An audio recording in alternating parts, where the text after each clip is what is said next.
আসসালামু আলাইকুম।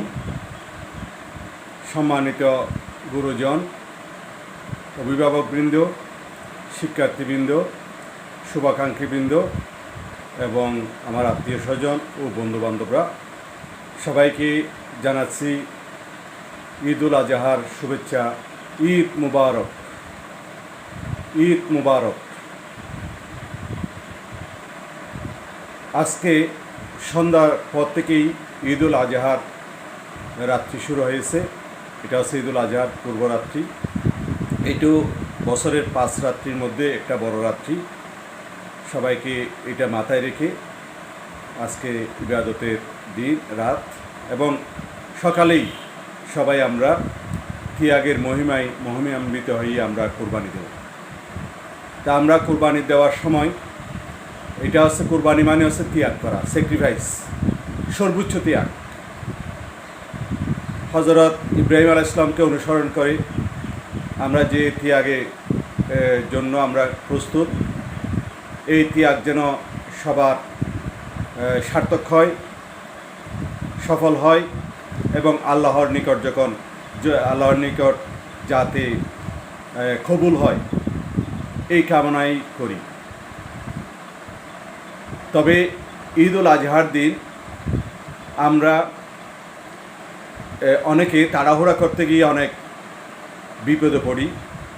যেমন আমরা গরু ছাগল জবাই করি, মাংসগুলা কাটি এবং রান্না করি। এগুলা করতে গিয়ে আমরা কিন্তু এগুলা আসলে সব বছরের সবসময় করি না, এই একদিনেই করি। তো সেই কারণে আবার এখানে আমরা যে ইনস্ট্রুমেন্টগুলা যেমন ছুরি, দা যেগুলো ব্যবহার করি, এগুলা বছরের মধ্যে কোনো দিন সানায় না দিলেও আজকে কিন্তু এটা একেবারে ধারালো করে আমরা আনি। তো সেই কারণে কাজ করতে গিয়ে অনেক তাড়াহুড়া করতে গিয়ে অনেকে আমরা কী করি, বিপদে পড়ে যাই, আমরা অ্যাক্সিডেন্ট করি। তো সেই জন্য আমরা সতর্কতার সহিত সবাই কাজ করব, তাড়াহুড়া করব না, প্রতিযোগিতা দেব না। আমরা অনেকে প্রতিযোগিতা করি যে আমার তো অনেক আগে হয়ে গেছে, তোমরা এখনও করো নাই, তখন ওটা তাড়াহুড়া করে, তখন আমরা বিপদগ্রস্ত হই। অনেক সময় আমরা ঈদের সময় অনেকের আঙ্গুল কেটে ফেলি, হাত কেটে ফেলি। তো এই জন্য আমাদের সতর্কতার সহিত কাজ করতে হবে, বিশেষ করে শিক্ষার্থীদের। স্কুলে যারা পড়ে সবারই এই মাসেই অথবা কারো আগামী মাসে বার্ষিক পরীক্ষা অনুষ্ঠিত হচ্ছে। ইন্টারমিডিয়েটে ফার্স্ট ইয়ারদের তাদেরও বার্ষিক পরীক্ষা শুরু হচ্ছে। আবার আগামী 26 তারিখ, জুনের 26 তারিখ থেকে এইচএসসি পরীক্ষা। এই এইচএসসি পরীক্ষার্থীরা 26 তারিখ থেকে মূল পরীক্ষা, জীবনের একটা গণ্ডি পার হবে। তো এই পরীক্ষার আগেই যদি তারা কোনো বিপদে পড়ে, সেই কারণে এগুলো খেয়াল করবে তাদেরকে, যাতে আমরা এই সমস্ত কাজে যাতে আমরা এত বেশি ইনভলভ না করি এবং শিক্ষার্থীরাও যাতে তাদের নিজেদের কাজ নিজেরা যাতে সুন্দরভাবে করি, সেই জন্য চিন্তা করতে হবে আমাদের। অর্থাৎ আমরা নিজেকে বাঁচিয়ে রেখে, অর্থাৎ নিজে ঠিক রেখে, সাবধানের কোনো মাইন্ড নেই, ঠিক আছে? আর মনে রাখবা, একটা দুর্ঘটনা সারা জীবনের খান্না।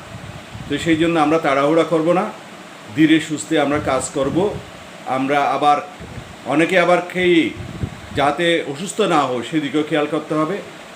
আর বিশেষ করে আমি তাদের উদ্দেশ্যে বেশি বলবো যারা বাইক নিয়ে বের হয়, যে ঈদের দিন, ঈদুল আজহার দিন, কুরবানির পরে বিভিন্ন মাংস নিয়ে অনেকে মাংস ছাড়া ঘোরাঘুরি করার জন্য বাইক নিয়ে, গাড়ি নিয়ে বের হয়। তো বাইক চালানোর সময় বিশেষ করে শিক্ষার্থী যারা আছো, তারা একটু সাবধানে চলাচল করবা, তাড়াহুড়া করার প্রয়োজন নাই। তুমি যেখানে যাচ্ছ সেখানে তাড়াহুড়া করলে হয়তো 5 মিনিট আগে যেতে পারবে, কিন্তু তোমার যদি হঠাৎ যদি কোনো অ্যাক্সিডেন্ট হয়ে যায়, তাহলে এটা তোমার পরিবারের চিরজীবনের একটা কান্না, তোমার জীবনের একটা হয়তো বড় ধরনের বিপদ আসতে পারে। তো সেই কারণে নিজের জীবন নিজেকে বাঁচাতে হবে, এটা কিন্তু তোমার নিজেকেই চিন্তা করতে হবে। সেই জন্য তোমরা সবাই বাইক সুন্দর করে চালাবে। কালকে ঈদের দিন সবাই তোমাদের কাজগুলো ঠিকভাবে করবে। ছাত্রী যারা আছো, শিক্ষার্থী মহিলারা যারা আছেন, সবাই আপনাদের কাজগুলো সতর্কতার সহিত করবেন। রান্নাবান্নার বিষয়ে সতর্ক, যাতে আগুন নিয়ে তেল যাতে কারো গায়ে যাতে না পড়ে, সেই সমস্ত বিষয়গুলো চিন্তা করবেন। তো আজকে আমি ঈদের দিনে আপনাদেরকে আসলে এগুলো পরামর্শ দেওয়ার জন্য, ঈদ মুবারকের সাথে এই পরামর্শগুলো দেওয়া প্রয়োজন বলে মনে করছি, সেই কারণে এই কথাগুলো বলতেছি। তো আরেকটা কথা হচ্ছে যে যে আমরা কুরবানি মানে স্যাক্রিফাইস করা, ত্যাগ করা। তা আমরা দেখব আমরা যারা কুরবানি করি, আমাদের আশেপাশে যারা কুরবানি করে না, যারা গরিব আছে, তারা যাতে আমরা যে আনন্দটা করতেছি তারাও যাতে সেম আনন্দ পায়। তারা যাতে মনে করে না যে আমি গরিব বিদে আমার কুরবানিটা এই বছর আমি সবাই খাওয়া দাওয়ার মধ্যে আছে, আমি কিছুতে নেই, এটা যাতে মনে না হয়।